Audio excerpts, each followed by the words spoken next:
Sometimes I have to just let it sit for a little while. It's because when I go and do it real quickly, you don't give me enough praise. And I'm requiring your praise. I'm requiring your worship. And see, God, He looks for a worshiper. He seeks for a true worshiper. See, some of us are not true worshipers. Some of us are just worshipers. But God seeks a true worshiper. And if you are a so-no true worshiper, guess what? You can get anything else that you want after. Oh, God is so good. Amen. He is so good. Yes, He is. Just go ahead and just give Him just a little bit of praise. See, through your praise, God got a question for you this morning. He said, what if I gave you according to your praise? He said, what if I gave you according to your praise? See, some of you will get absolutely nothing because you don't praise Him. But if you can show enough, give Him some praise, He will show enough, show up and show out for you. So He says again, what if I gave you according to your praise? Oh, God is so good. I'm going to go ahead and pray, and we're going to jump into it because y'all, I'm excited this morning. Heavenly Father, we come to you right now as humble as we know how, Lord, thanking you for this particular day. We come lifting you up. For your word said that if you be lifted up, that God, that you will draw all men unto you. God, I don't know who you want to draw. I don't know who you want to heal, set free, and deliver. But God, you have our permission to send your Holy Ghost down this morning and do whatever you want to do, God. We ask you to check our mail, God. Check our houses, God. Just go around and do whatever you want to do, God. Even check our mind, God. Because, you know, sometimes our mind gets to going to and fro. And sometimes we can't even think the way we need to think, God. So we ask you to touch our mind because you said, let this mind be in you that was also in Christ Jesus. So we ask you to touch that mind, God. We ask you to touch our heart, God. Because sometimes, you know, we have some stuff in our heart, God, that should not be. But your word said that you are creating us a clean heart and renewing us the right spirit, God. Touch our hand, God, that we'll be able to serve the way you want us to serve, God. Touch our feet that we'll go when you tell us to go in, and when you tell us to get away from, we'll move up out of there, God. Ask you to do it now in the mighty name of Jesus. Oh, God, I lift this house up, God. This new beginning today, God. Whatever you want to do in this place, God, you have our permission to go ahead and do what you want to do, God. Oh, God, we lift up the pastor to you right there, God. Pick him up on every leaning side, God. Strengthen him where he's weak, God. Help him to keep on going down the road for your glory, God. We ask you to do it now in the name of Jesus. And Lord, we're not leaving this wife out, God, because that's his helpmate. So we ask you to strengthen her where she's weak, God. And pick her up where she's torn down. And Lord, for this congregation, the members of this church, God, we ask you to just do what you must do, God. Strengthen them where they're weak. Pick them up where they're torn down. And Lord, we ask you to have a hallelujah good time in this place today. And we'll be so careful, God, to give you all the glory because you're truly worthy to be praised. And we are all these things we ask in your Son Jesus' name. Everybody holler, amen. Amen. Hallelujah. God is so good. If you would, turn your Bibles to Genesis 35. Genesis 35. We're going to deal with a few things. Genesis 35. Verses 17 through 19. This is 35, 17, verses 17 through 18. And you got to say, I got it. I got it. If you don't have it, say, wait a minute. I said, wait a minute, all right. But we got it. Genesis 35 and verses 17 through 18. It said, and it came to pass, when she had in hard labor, was in hard labor, that the midwife said unto her, fear not, you shall have this son also. In 18 it said, and it came to pass as her soul was in departed, for she died, that she called the name Benjamin. But his father called him Benjamin.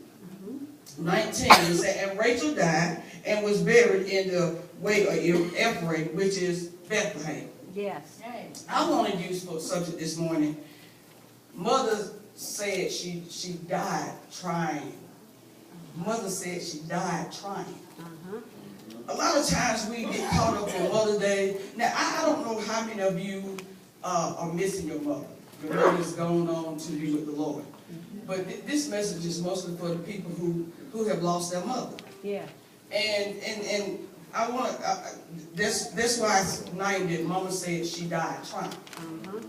Because a lot of times we as parents or we as children, when we have our mother there, we forget about the people who don't have their mother. Yeah. And you know, it's just a phone call away because you got your mama, but when your mama is gone, it's not a phone call away. That's right. And so God is saying to us as a church people today, this is what God was saying to Rachel. Rachel said to the midwife, she said she was having a baby. She didn't worry about was the bill paid. She didn't worry about if her hair was fixed. All she worried about was her child going to be okay. Right. Yeah. And that's what God is saying to us today. Yeah. I'm just worried about if my child going to be okay. Yeah.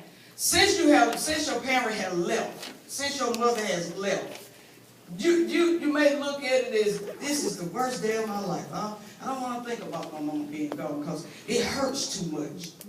And God is saying, it's okay. She died trying. She died trying to give you the life that you never thought you could have. That's right. She died trying to tell you that everything is going to be all right. Right. Every step that you take, you can rest assured that your mom is looking down and saying, baby, you're doing good. And every time you get out of sync, remember how your mom could always know when you're doing something wrong? She'll call your whole name, and you be wondering, why she calling my whole name? Everybody don't need to know my whole name, but she called my whole name. And I do my little grandchildren like that every time they get out of line. I said, Janiyah, Zanika, Gabriel, boy, to get in here right now. And she be like, oh, I know I'm in trouble. That's what God is saying today. I heard the song, He Knows Your Name. Amen. He do. He knows your name. He knows when you're in trouble. He knows when you need him. He knows when you're about to give up. He knows when you're at the end of your rope. He knows. Amen. Because he knows your name. Amen. And see, you have to give him praise because while he know the end, he created you. That's how he knows your name. That's right. And so, exactly. And God is saying, and if you look at this scripture, it talks about how, you know, she had named him Beniah because she was in pain when she was having this child. Yes. And so she named him out of her pain. Yes. And a lot of people do things out of pain.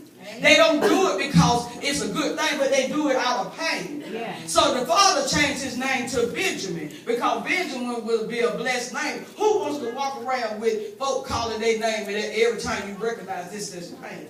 Yes. You want to be a blessing to somebody when somebody calls your name. You want to be able to tell, okay, baby, I'm on the way. It won't take me long to get there. You want to be a blessing to people and not a pain to people. How many know you got people that just tear your last nerves up? Amen. They tear your last nerve every time you talk, oh, I hope they don't call my name. But they call your name all the time so that they can put their stuff over on you. And what it causes to do, it causes you to be drained. And you wonder why you're so drained. You're so drained because people are putting their stuff over on you instead of taking it to God themselves. They say, well, I'm bringing it to you because I know you can get a prayer through. So they get so sorry to the point where I ain't going to go to God. I'm just going to go to my friend so-and-so because I know she can get a prayer through. Yes. But God said what they do is put you in a dangerous position. Right. Because they looking to you as their God.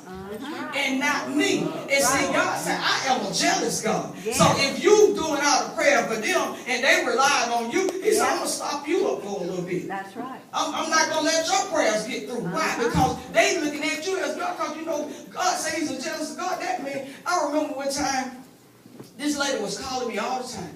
Karen, I'm calling you because I know you can get a prayer through. I know you can get a prayer through. I said, well, baby, you got to start calling God for yourself. I said, God told me I can't keep praying for you like that. He wants you to pray for yourself.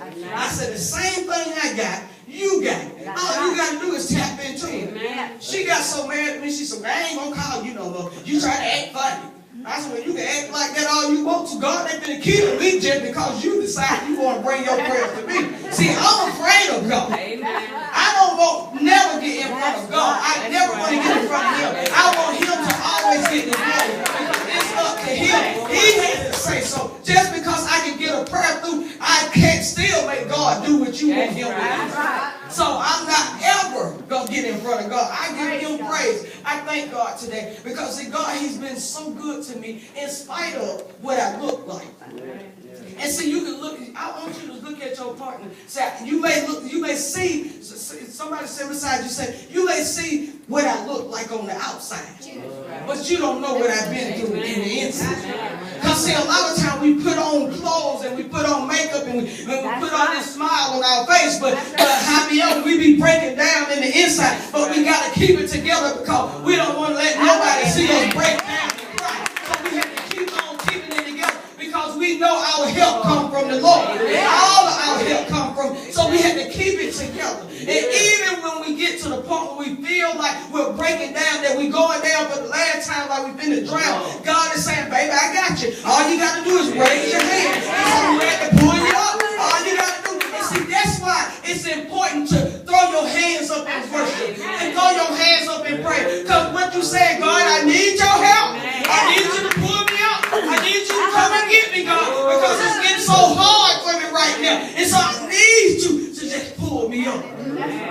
So it's important to praise him. It's important to put your hands up. It's important to say, you know what, God, I'm tired and I feel like I can't take it. Sometimes you get so sick sometimes that you can't do nothing but put your hands up. You say, but at least you saying, God, I surrender. I give it all to you, God. I've been trying to do this on my own, but God, it had been so hard. And how many of you have wanted to give up? Throw in the towel. And Satan been counting on you to give up. He's been counting on you to throw in the towel. How many of you got some people in your life that you know that you say, oh, you know what, I'm not helping them no more. I don't care what they say. Every time I turn around, they want me to help them with this. They want me to help. I am tired, God. You want to give up. I got some uncles, man, every time I turn around, they want me to do something. I said, wait a minute. Y'all older than me. Why I always got to help y'all? Why it always got to be me? Why you always got to call Karen? Well, you want me to tell you why they call Karen? Because Karen always the yes Karen. I'm going, yes, I do. Be so tired and don't want to do it, but I be, yes, okay, here I come. But God said, it's time to start saying no. Because they have did that out of habit. And we got to stop to break the habit. If you can't afford your habit, guess what? You have to break the habit. And that's what God wants us to do. If you can't afford the habit, you need to break the habit. And that's what God wants us to do. I don't know, I'm talking to somebody in here that been dealing with somebody that just keep on keeping on. They always got a handout. They always want you to give them something. If they don't want to work for it, they just want you to give it to them. But God said, no, it's time to start saying no. It's time to say, I ain't doing this. But as you read it, and you see that she died and she blessed God. He blessed. Jacob gave the name Benjamin to him. And if you think about it, if you go back to the first 3 verses of 35, Jacob was a hard-headed man. He didn't want to do what God said. And it caused her to go through pure hell because he did not do what God said. Now let's get this thing set straight. The man is the head of the household.